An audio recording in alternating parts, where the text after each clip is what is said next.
नमस्कार, कामतगिरी अब न्यूज में आप सभी दर्शकों का स्वागत है और मैं हूं प्रवीण। अब डालते हैं एक नज़र आज के मुख्य समाचारों पर। मिलते छोटे से ब्रेक के बाद और आप देखते रहिए अभय टीवी।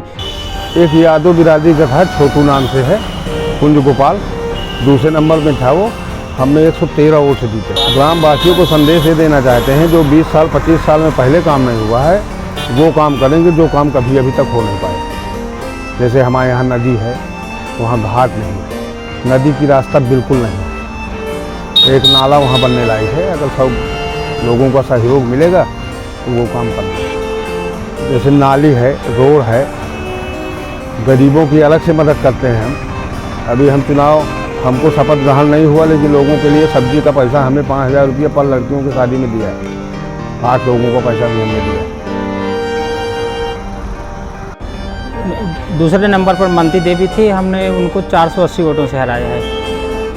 गांव वालों के लिए देखिए, हमारा मूल मंत्र था शुरू से कि विकास होना चाहिए, और विकास के जो हमने नारा दिया है उसी के तौर पे हम प्रधान पद पे चयनित हुए हैं।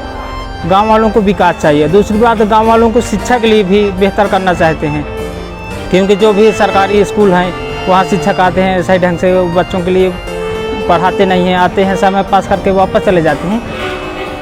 तो हमारे पास 2 ही मुद्दे थे विशेषकर, एक विकास और दूसरा शिक्षा।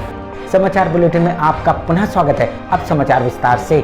शौच क्रिया जाते समय नाबालिग को बोलेरो से अगवा कर किया गैंगरेप। चित्रकूट में शौच की क्रिया करने के लिए गई किशोरी को दबंगों ने जबरन बोलेरो गाड़ी में भरकर उसके साथ रात भर गैंगरेप करने का मामला सामने आया हुआ है। मामला मऊ थाना क्षेत्र का, जहां पीड़ित व्यक्ति ने आरोप लगाते हुए बताया कि उनकी बेटी शाम को शौच की क्रिया के लिए गई थी, तभी उनके गांव के बसंतलाल, अतुल और पतिलाल तीनों मिलकर उसे अपने बोलेरो गाड़ी में अज्ञात स्थान ले गए, जहां उसके साथ रात भर गैंगरेप किया। क्या घटना हुई साहब?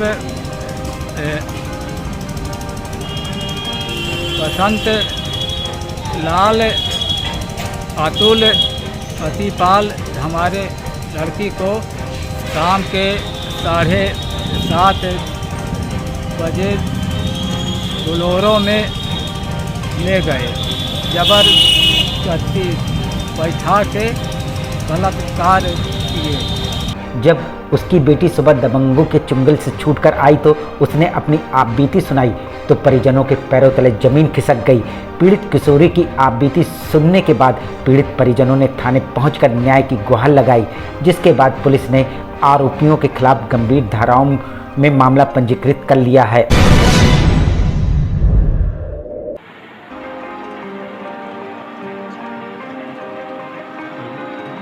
ये घटना मऊ थाना क्षेत्र की है, जहां पीड़िता स्कूल के सर्टिफिकेट के अनुसार नाबालिग है। उसके पिता द्वारा धारा 376, 364, 354, 8 पास्को एक्ट, 4 पास्को एक्ट में मुकदमा पंजीकृत कराया गया है 3 लोगों के लिए, और आरोपियों की तलाश करना शुरू कर दिया है। इस संबंध में विवेचना चल रही है। पीड़िता का 164 और मेडिकल की कार्रवाई कराई जा रही है। 164 और मेडिकल की कार्रवाई के उपरांत तदनुसार कार्रवाई की जाएगी। मिलते छोटे से ब्रेक के बाद और आप देखते रहिए अभय टीवी। कौन था निकटतम प्रतिद्वंदी आपका? वो सिपाही लाल जी, मतलब चुन्नी देवी, उनकी पत्नी। तो अब आगे क्या करेंगे, किस तरह के काम करेंगे आप अपने गांव के लिए, किस तरह का? अब काम तो उसे अपने जान में अच्छे से अच्छे करेंगे, और जो समय कराएगा वही करेंगे। और तो किस तरह का संदेश देना चाहते हैं अपनी जनता को, जिन्होंने जिताया? जनता हमारी जिताई है, तो हम तो चाहते कि जनता खुशहाल रहे और अपने अपने अधिकार को पहचाने। ये WT वाला काम ना हो, उनके साथ दगा चली जैसे होता चला आया। क्यों 2 पैसा तो उनको मिले बेचारों को। क्या नाम है? अब हम सबको शुभकामनाएं दे रहे हैं भैया। हमें सब लोगों ने सपोर्ट किया, अपना माना। अब हमारा भी काम है कि उनकी भावनाओं का सम्मान करते हुए जो भी उनके सेवा में हमसे बन पड़ेगा, हम उपलब्ध रहेंगे, उनकी सेवा भगत करेंगे। समाचार बुलेटिन में आपका पुनः स्वागत है। आखिर में डालते हैं एक नजर आज के मुख्य समाचारों पर। शौच क्रिया जाते समय नाबालिग को बोलेरो से अगवा कर किया गैंगरेप। अब हमें इजाजत दीजिए, अगले समय हम फिर हाजिर होंगे पुनः कुछ खास खबरों के साथ। नमस्कार और आप देखते रहिए अभय टीवी।